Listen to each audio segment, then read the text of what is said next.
Thank you very much. Here's a story about a farmer who once lived on Mount Kosciuszko and farmed the land up there. It's called Jones's Selection. Now you hear a lot of new chum talk about going on the land and raising record crops of wheat on rocks and flaming sand.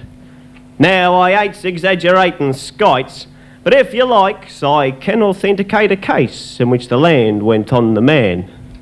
Well, Bill Jones, he had a mountain block up Kosciuszko way.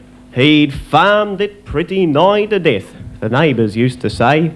He'd scarified its surface with his double furrow ploughs and ate its bloody heart right out with sheep and milking cows.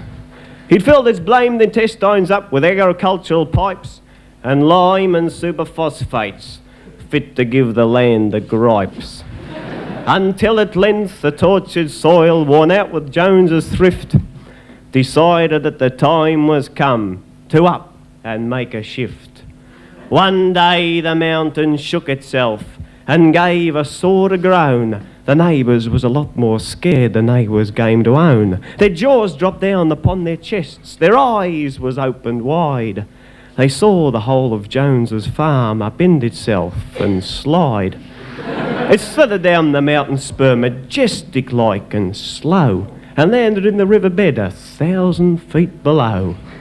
Bill Jones was on the lower slopes of his long-suffering farm, a-testing some new-fangled plough, which acted like a charm. He'd just been screwing up a nut when something seemed to crack, and 50 acres, more or less, came down on Jones's back.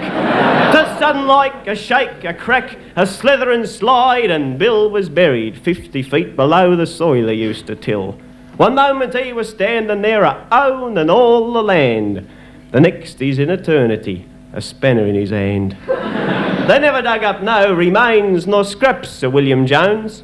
The superphosphates ate the lot, hide buttons, boots and bones.